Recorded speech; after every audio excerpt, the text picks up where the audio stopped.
13 வருஷத்துக்கு அப்புறமா kabaddi world cup return ஆக போகுது. அதை பத்தின அப்டேட் டீடைலா சொல்றேன். So kabaddi world cup women's probable அப்படிங்கிறது இப்போதைக்கு செலக்ட் பண்ணப்பட்டிருக்கு. அதுல தமிழ்நாடு பொண்ணு ஒருத்தவங்க இருக்காங்க. அது யாருங்கிறதையும் உங்களுக்கு இந்த வீடியோல நான் அப்டேட் பண்றேன். அண்ட் இதெல்லாம் விட முக்கியமான விஷயம், இதுக்கப்புறமா சென்னை எஃப்சி அப்படிங்கிற ஒரு கிளப் இருக்க போறது கிடையாது. அவங்க இங்க க்ளோஸ் பண்ணிட்டு வேற ஸ்டேட்டுக்கு மூவ் ஆக போறாங்க அப்படிங்கிறதுக்கான தகவல் வந்திருக்கு.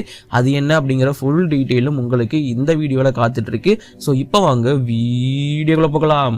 சார் சார் ஒரு நிமிஷம் சார் சார் ஒரு நிமிஷம் சார் ஒரு நிமிஷம் சார் ஒரே ஒரு 1 நிமிட்டுங்க. Hello every friends, 1 minute please. So friends, Chennai FC பற்றின அப்டேட் கடைசியில் நான் சொல்கிறேன். பட் கொஞ்சம் சேடான அப்டேட் தான். ஸோ அதனால் வெயிட் பண்ணி பாருங்கள். அதற்கு முன்னாடி மற்ற கபடி அப்டேட்ஸ் எல்லாம் சொல்லிட்டு நான் அப்படியே அங்கே போகிறேன். ஃபஸ்ட்டு வந்து பார்த்தீங்கன்னா, இப்போது இந்த நேஷ்னல்ஸ், சப் ஜூனியர் நேஷ்னல்ஸ் இதெல்லாம் நடக்குது இல்லையா? ஸோ அதில் வந்து பார்த்தீங்கன்னா ஒரு சில பிளேயர்ஸ் வந்து சம்மந்தமே இல்லாமல் இன்ட்ரெஸ்ட்டுக்காக வேறு ஸ்டேட்டுக்காக போய் ஆடுவாங்க. இப்போ டெல்லியில் இருந்துட்டு அப்போ ஹரியானாவுக்காக போய் ஆடுவாங்க, இல்லை ஹரியானாவில் இருந்துட்டு டெல்லிக்காக வந்து ஆடுவாங்க. இந்த மாதிரி நிறைய பேர் பண்ணியிருப்பாங்க இல்லையா? ஸோ அது இதுக்கப்புறமா நடக்காது அப்படிங்கிறத அமைச்சர் கபடி ஃபெடரேஷன் ஆஃப் இந்தியா சொல்லியிருக்காங்க. அவங்க போட்டிருக்க ரூல்ஸ் படி ஒரு சிலர், எக்ஸாம்பிளுக்கு கவர்மெண்ட் எம்ப்ளாயீஸ், இல்லை மேரேஜ் ஆனவங்க, இல்லை அன்அவாய்டபிள் சுச்சுவேஷன், அதாவது முடியாதுப்பா என்னால் அங்கே தான் ஆட முடியும் அப்படிங்கிற சுச்சுவேஷன், இது மட்டும் இல்லாமல் வேற யாராச்சும் ஒரு பிளேயர் சும்மா நான் போய் அந்த ஸ்டேட்டுக்கு வேற ஸ்டேட்டு மாறி ஆடுறேன் அப்படின்னு சொன்னாங்கன்னா அது ஏற்றுக்கப்பட மாட்டாது. அவங்கவுங்க ஸ்டேட்டுக்கு மட்டும்தான் ஆடணும் அப்படிங்கிறத கன்ஃபார்ம் பண்ணி சொல்லியிருக்காங்க. கண்டிஷன் போட்டு சொல்லியிருக்காங்க நம்மளோட அமைச்சர் கபடி ஃபெடரேஷன் ஆஃப் இந்தியா. அடுத்த நியூஸ் வந்து பாத்தீங்கன்னா கேலோ இந்தியா யூத் கேம்ஸ் பத்தினது தான். Yes, 7th edition of Khelo India youth games அப்படிங்கிறது பீகாரில் நடக்க போகுது. 4th and 8th மே, அதாவது 4th மே to 8th மே நடக்க போகுது அப்படிங்கிறத சொல்லியிருக்காங்க. இந்த கேலோ இந்தியா யூத் கேம்ஸ்ல இருந்து தான் பல ஸ்டார்ஸ் வந்து ப்ரொடியூஸ் ஆயிருக்காங்க. அந்த வகையில் இதுவும் வந்து பாத்தீங்கன்னா பெரிய எக்ஸைட்மெண்டோட காத்துட்டு இருக்கேன் பார்க்கறதுக்காக. அண்ட் அடுத்த நியூஸ் வந்து பாத்தீங்கன்னா உமன்ஸ் ப்ராபபிள்ஸ். ஆல்ரெடி நம்ம பெண்கள் அணி வந்து பாத்தீங்கன்னா ஏசியன் கபடி சாம்பியன்ஷிப்ல போயிட்டு சம்பவம் பண்ணிட்டு வந்தாங்க. சோ இப்போ 19 பேர் கொண்ட ப்ராபபிள் ஸ்குவாடை வந்து 2வது கபடி வேர்ல்டு கப்புக்காக அனௌன்ஸ் பண்ணிருக்காங்க. அந்த வகையில வந்து பாத்தீங்கன்னா ஸ்குவாட்ல இருக்கிற ப்ராபபிள் லிஸ்ட்டை பொறுத்த வரைக்கும் சாக்ஷி சர்மா இமாச்சல் பிரதேஷ், ஜோதி தாக்கூர் இமாச்சல் பிரதேஷ், பாவனா தேவி இமாச்சல் பிரதேஷ், புஷ்பராணா இமாச்சல் பிரதேஷ், கோப்பனா கௌரி ஆந்திர பிரதேஷ், அனு உத்தரப்பிரதேஷ், நேஹா தாகேஷ் கோவா, பூஜா கட்லா ஹரியானா, ரித்து ஹரியானா, சம்பா Thakur Punjab, Riya Kumari Bihar, Nidhi Sharma Rajasthan, Sneha Chinraj Tamil Nadu, Amrapali Maharashtra, Sanju Devi Chhattisgarh, Pooja Narwal Indian Railways, Ritu Indian Railways, Sonali Shinde Indian Railways, Amulya Patel Karnataka. So Sonali Shinde அவங்க தான் captain, Pushpa Rana vice captain அப்படிங்கிறதும் சொல்லப்பட்டிருக்கு. ஸோ இந்த 19 பேர் கொண்ட ஸ்குவாட் அண்ட் கூடவே 6 பேர் கொண்ட கோச்சிங் அண்ட் சப்போர்ட்டிங் ஸ்டாப் அப்படிங்கிறதும் அனௌன்ஸ் பண்ணப்பட்டிருக்கு. 15 ஏப்ரல் இருந்து 30 ஏப்ரல் வரைக்கும் இந்த ப்ரீ சீசன் கேம்ப் இருக்கும், அதாவது ப்ராபபிள் கேம்ப் இருக்கும். அதிலிருந்து ஸ்குவாட் செலக்ட் பண்ணப்படும் அப்படிங்கிறத சொல்லியிருக்காங்க. அண்ட் அது மட்டும் இல்லாம Bihar state sports authority, Bihar government and கூடவே அமைச்சர் கபடி ஃபெடரேஷன் ஆஃப் இந்தியாவோட அபிஷியல்ஸ் அண்ட் இந்தியன் டீமோட கேப்டன் அண்ட் வைஸ் கேப்டன் இவங்க எல்லாம் ரீசெண்டா ஒரு மீட்டிங் அட்டெண்ட் பண்ணி and kabaddi world cup, women's kabaddi world cup நடத்துறதுக்கான அந்த அக்ரிமெண்ட்டும் சைன் பண்ணி எடுத்துட்டாங்க. ஸோ மெமரண்டம் அப்படிங்கிறதும் அண்டர்ஸ்டாண்டிங் குள்ள வந்திருக்கு. ஸோ அந்த வகையில கண்டிப்பா kabaddi world cup, women's kabaddi world cup நடக்க போது. 13 வருஷத்துக்கு அப்புறமா ரிட்டர்ன் ஆகுது இந்த உமன்ஸ் கபடி வேர்ல்டு கப். நான் எக்ஸைட்மெண்டோட வெயிட் பண்ணிட்டு இருக்கேன். அண்ட் ஒட்டுமொத்தமா 14 கண்ட்ரீஸ் இதுல பார்ட்டிசிபேட் பண்ண வாய்ப்பு இருக்குங்கிறத சொல்லியிருக்காங்க. 14 கண்ட்ரீஸ் இந்தியா விசிட் பண்ண போறாங்க. பீகார்ல நடக்க போது.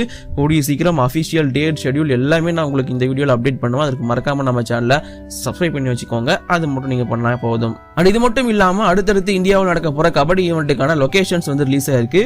72வது senior national kabaddi championship men செக்ஷனை பொறுத்த வரைக்கும் குஜராத்தில் நடக்கும். 72வது senior national kabaddi championship women's தெலுங்கானாவில் நடக்கும். ஆந்திர பிரதேஷ் வந்து பாத்தீங்கன்னா 51st junior national kabaddi championship boys அதை ஹோஸ்ட் பண்றாங்க. And then West Bengal 51st junior national kabaddi championship girls அந்த ஈவெண்ட்டை ஹோஸ்ட் பண்றாங்க. Haryana 35th sub junior national kabaddi championship boys and girls அதை ஹோஸ்ட் பண்றாங்க. ஸோ இது வந்து பாத்தீங்கன்னா hosting cities for upcoming kabaddi events இந்த வருஷம். ஸோ அதையும் நோட் பண்ணி வச்சுக்கோங்க.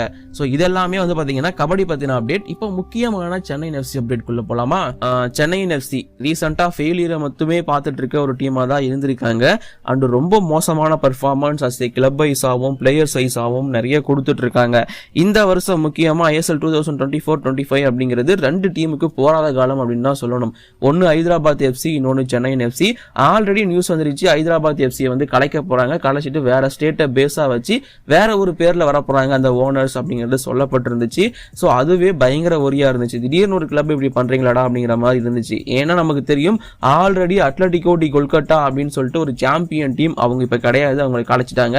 அண்ட் இது இல்லாம டெல்லி டைனமோஸ், எஃப்சி புனே சிட்டிங்கிற மாதிரியான டீம்லாம் இருந்துச்சு. அதெல்லாம் ஓஜி ஐஎஸ்எல் டீம்ஸ்.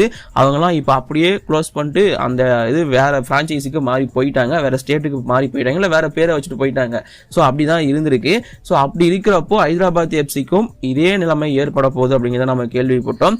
இப்போ பெரிய ஷாக் என்ன, இல்ல பெரிய ட்விஸ்ட் என்ன அப்படின்னு பாத்தீங்கன்னா சென்னை எஃப்சிக்கும் அது நடக்க போகுது அப்படிங்கிறத சொல்லியிருக்காங்க.